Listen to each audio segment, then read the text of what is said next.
I think I found it. I honestly think this is the strongest build in Path of Exile 2. If you want to learn how to make this, stay tuned. I would play this now because it'll definitely be getting nerfed in the next patch. For our skill and support gems, we have Greater Lightning Bolt from Choir of the Storm Amulet, with Concentrated Effect, Considered Casting, Spell Echo, and Ingenuity. We have Life Remnants from the Blood Mage Ascendancy with Cannibalism and Herbalism. Life on Kill is super useful on this build. Life Remnant also allows you to double your health pool by picking up the red orbs dropped by monsters, similar to how you do with Grim Feast. Cast on Crit with 2 Frost Wall level 9s, corrupted down to level 8 for lower max life for when we overkill them with Trample Toe Boots. Icicle so that they have 50% less life. Energy retention and magnified effect just so the Frostwall crystals are larger, to create a larger aftershock effect. This isn't necessary, but I'm using it recently for mapping AoE. Blink with Arcane Tempo, Unbreakable, and Second Wind, which will give more damage from cast on dodge getting to go off twice consecutively by blinking twice. This also causes more cast on crits to go off as well. Grim Feast, which adds a lot to the effective health pool inside the map. This can double your energy shield. Picking up orbs from Grim Feast also allows you to instantly start refilling your energy shield, rather than having to usually wait on the standard 4 seconds. Frost Wall so that I can self-cast it on demand. Hitting Frost Wall with critical hits from your other spells allows you to set off your cast on crit. To ensure that we don't take any health away from our Frost Walls so that our Greater Lightning Bolt does more damage, we have level 1 Spark socketed with Brutality so that it does only physical damage, but it doesn't do any physical damage, so it does no damage. It's socketed with wild cards as well, Fork and Ambush. If I had crit chance on my wand, I wouldn't need Ambush and I could use something else, but this video is something that's within a reasonable budget. You can scale it to your liking though with things like Temporalis, Better Wand, whatever the case may be. Cast on Dodge with 2 Spark level 1s, a Frost Wall level 9, or level 8 if you corrupted it right, Chain, and Impetus. You can easily get level 1 Spark gems by creating a Sorceress and just doing the starting area, putting the gem in your stash in town, rinse and repeating. This only takes about 2 minutes for each level 1 Spark gem. Let's start off with the Ascendancy points. So we got Life and Sanguinemancy. You have to get these to travel anywhere else, but Sanguinemancy is really good. Then we got Spell Crit Chance, Gore Spike, Spell Crit Chance, and Sunder the Flesh. And then we got Life Leech and Vitality Siphon. And then here's the rest of the passive tree. I'm going to include a planner, which Casual GG made, and I'm going to link his channel and his video with his version of this in the description and the pinned comment, so you can go and look at that for your convenience, as well as look at right here where I've allocated all of my passive points. Really just getting your crit chance as high as possible is really the key. Things like these: increased energy for your meta skills, dynamism, chance for your trigger skills to refund half of the energy spent, more increased energy for the meta skills. I really like those on this build. That and getting your crit as high as possible is really the name of the game with this. I do use Adorned, but you don't have to use Adorned. And I just use Adorned to try to pump my crit chance up higher. That's pretty much all my jewels.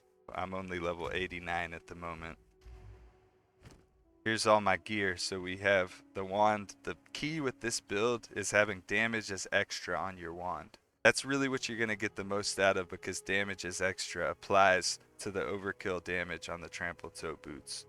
So that's like mandatory for the build. Here's an example of a mirrored wand. This is the best case scenario that you're going to see for this particular build. It's got all the damage as extras, plus 5 to lightning skills. It's got crit chance on the wand.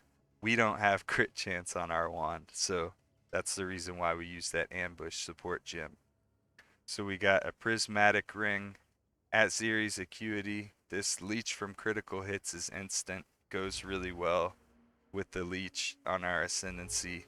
but we're mostly seeing our life coming back from life on kill, to be honest with you. We got Ingenuity, Trample Toe. These are mandatory for the build. We got an Energy Shield Evasion chest with 52 Spirit. I needed the Spirit. You can do different options for the chest in terms of what you need for Spirit and everything like that. We got a Breach Ring, Choir of the Storm, another mandatory for the build. We put Preservation, 25% increased skill effect duration, as our anointment, but we probably could actually get more mileage out of something like Storm Charge. 40 increased elemental damage if you've dealt a crit recently, and then 20 increased crit chance. That would help get our crit a little bit closer to 100% because we're only at 94% right now. But, you know, it is what it is. The build is perfectly functional as is, but we can continue to improve it. Then we have a Scepter on the offhand with Spirit on it. It's really just for a bunch of Spirit, but it also gives level 18 Malice, which is giving critical weakness to the enemies in our presence. So this is like having Eye of Storm basically, except it's just in a different form. Then we have Aziri's Disdain. I've really flip-flopped between a ton of different helmets on this build, and really just the amount of energy shield that you get from it, especially if you consider when Grim Feast is kicking in, just adds so much more survivability to this character. You know, even if it's at the expense of some of your resistances. I'd rather have this big ass health pool that once I have Grim Feast and Life Remnants kicking in inside of the map, I have like 8,000 damage of a hit that I could take and still stay alive. So that's my reasoning for going with Aziri's Disdain on this character. So for the bosses, we can throw on Killjoy. I don't use it in the map because my life flask is disabled when I use it. If I kill it with this, you saw the lightning come down twice. These aren't necessarily mandatory. I haven't been using them, but I think that they will add more to the damage. Like the overkill damage is going to happen twice. So if you're at a real tanky boss, using these might be the move. Then we got Oroth's Resolve, Melting Maelstrom. I actually haven't swapped my charm since the playthrough. I'm just going to go with this one to prevent getting frozen since my cold res is pretty low. I have my fire res like this because the traps in the Trial of Sekimas are really dangerous. If I'm doing nothing but mapping, I would maybe swap out some of my runes to focus more on my cold res. And you could cover your reses more with better rings and stuff like that.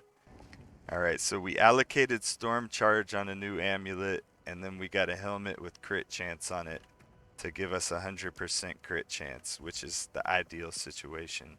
Ideally, we'd have it on the wand so we can wear Aziri's Disdain, but it is what it is. Let's try to get a little footage. See, those are the life remnants right there. I'm overfilling my health pool. Really, with Temporalis, this build is just going to feel so much better. But I mean, that's pretty much what it comes down to.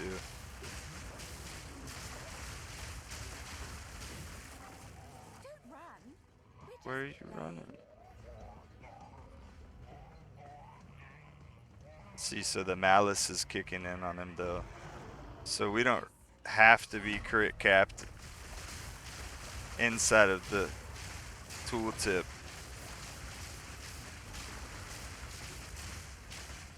We can really be at like 90% and then have this. So we could use Aziri's Disdain. Just having the fully capped crit right off the bat makes you kill the boss faster. It's cooler looking. But I'll probably swap back to Aziri's after this. There's no real need. I almost want to remove this though, to be honest with you. This second wind. As cool, like, because my blink has cast on dodge go off every single time, and it might just feel better like not having the cooldown so freaking slow. Wow, it didn't go off one time, but this actually feels way better on the mobility. So I might literally leave it off, honestly, because I'm not relying on using the blink against the boss.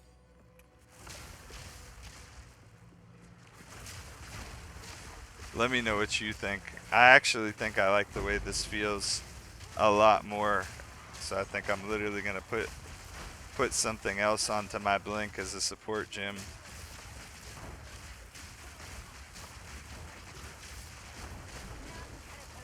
Looks like it's perfectly fine without it. Hope you all have a great day though. I really appreciate you stopping by to check out the video. Hopefully you learned something. If you can teach me something, drop it in the comments and I'll catch you on the next one hopefully. Take it easy.